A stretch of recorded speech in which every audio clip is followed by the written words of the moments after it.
أعلى مستوى بالتقوى أن الله جل جلاله يقذف في قلبك نوراً ترى به الحق حقاً والباطل باطلاً.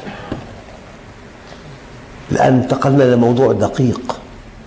قال تعالى: يا أيها الذين آمنوا اتقوا الله وآمنوا برسوله يؤتكم كفلين من رحمته. دقق: ويجعل لكم نوراً تمشون به. في بقلبك نور. وأوضح مثل أيها الإخوة: تمشي أنت في طريق ليلاً مخيف ضمن غابة، في حفر، في أكمات، في أفاعي، في عقارب، ومعك مصباح كشاف. هذا المصباح الكشاف رأيت الحفرة فابتعدت عنها، رأيت الأكمة فتجنبتها، رأيت الحية فقتلتها. المصباح الكشاف أراك كل شيء. إذن أبسط مستوى من التقوى أن تعرف المحرمات بالمنهيات، وأن تعرف الأوامر بالمأمورات، وأن تعرف المباحات لم يكن هناك أمر به ولا نهي عنه. هذا مستوى. لكن أحياناً ينمو حسك الفقهي، وهذا حرام ولو لم تنبأ به. حرام أن أفعل هذا. هذا مستوى أعلى. لما الإنسان يرتقي، يعني أول الأمر الإنسان يحب الغناء، فاستمع إلى حديث صحيح أن الغناء محرم وفي آيات تؤكد ذلك، ترك الغناء. لكن هناك أغنيات يحبها كثيراً، لم يعد يستمع إلى هذه الأغنيات. لكن مرة راكب بسيارة عامة، وضع السائق هذه الأغنية فتجاوب معها، لكن هو لم يستمع، سمع. فرق بين سمع واستمع كبير. هو لم يأتي بشريط يضع في المسجلة ويستمع لهذه الأغنية، لكنه سمعها عرضاً وتفاعل معها. لكن بعد حينما تنمو أذواقه الإيمانية، وحينما يتقدس قلبه بمعرفة الله، يشمئز من هذه الأغنية التي كان يحبها. ارتقت. هذا مستوى أعلى. فأنت تبدأ في منهيات، في مأمورات، تنتهي عما نهاك الله عنه وتأتمر بما أمرك الله به. لكن بعد حين تنشأ عندك أذواق إيمانية لا تقبل بالخطأ ولو لم تعرفه أساساً. يعني ورد أنه نعم العبد صهيب، لو لم يخف الله لم يعصه. هذا مستوى أعلى. أما أعلى مستوى أن يلقي الله في قلبك نوراً ترى به الحق حقاً والباطل باطلاً. وهذا يستند إلى دعاء النبي عليه الصلاة والسلام: اللهم أرنا الحق حقاً وارزقنا اتباعه، وأرنا الباطل باطلاً وارزقنا اجتنابه. وهي القصة بأكملها رؤية. هذا الذي سرق ماذا رأى؟ يعني في قبل سنوات عديدة أناس دخلوا على صائغ في بلدة في أطراف دمشق، وأخذوا كل ما عنده من ذهب وقتلوه. هن 5. بعد فترة قصيرة وشيء رائع جدا علقوا جميعا، شنقوا في مكان الجريمة.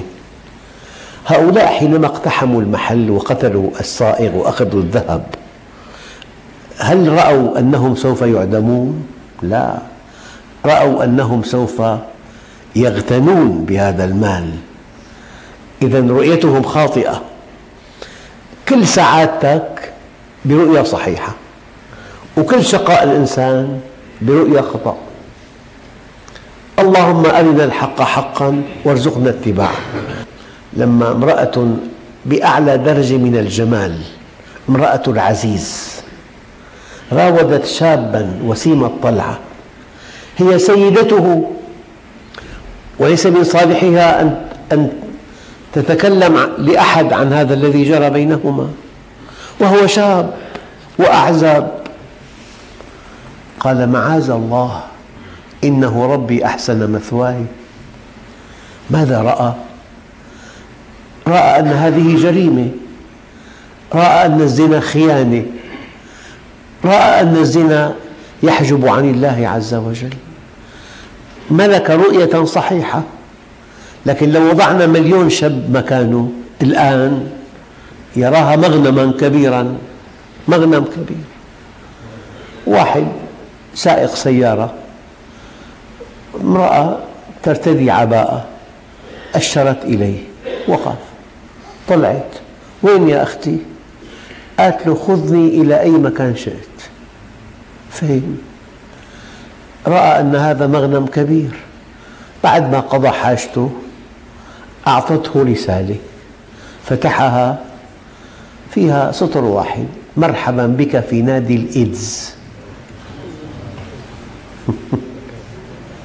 انتهى.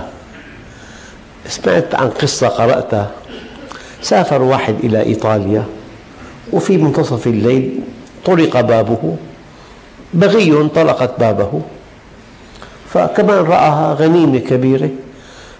بعد أن انتهى ونام استيقظ لم يجدها. كتبت له بأحمر الشفاه على مرآة الغرفة: أنت مصاب بالإيدز. فانتحر. بطولتك أن تملك رؤية صحيحة.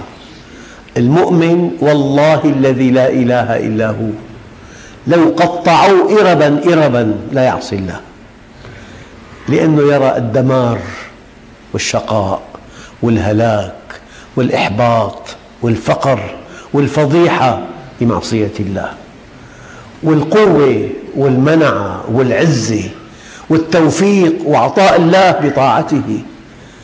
ومن يطع الله ورسوله فقد فاز فوزا عظيما. كل بطولتك في هذه الدروس أنك تملك رؤية صحيحة. وكل خطأ الناس إذا تركوا طلب العلم لا يملكون رؤية صحيحة، يملكون رؤية مغلوطة. كل بطولتك أن تملك رؤية صحيحة. كل ثمرات هذه الدروس أن تملك رؤية صحيحة. كل نتائج هذه الدروس أن تملك رؤية صحيحة. كل الدين أن تقول: معاذ الله، إنه ربي أحسن مثواي. والله يا أخوان، بروي حديث، ما بعتقد في حديث بينفعك كهذا الحديث: ما ترك عبد شيئا لله إلا عوضه الله خيرا منه في دينه ودنياه. أيها الإخوة الكرام، إذن أعلى درجة في التقوى أن الله يقذف نوراً في قلبك ترى به الحق حقاً والباطل باطلاً. هذا النور هو أثمن شيء يملكه المؤمن. يقول لك: ماشي بنور الله، يعني ألقى الله في قلبه نوراً أراه الحق حقاً والباطل باطلاً.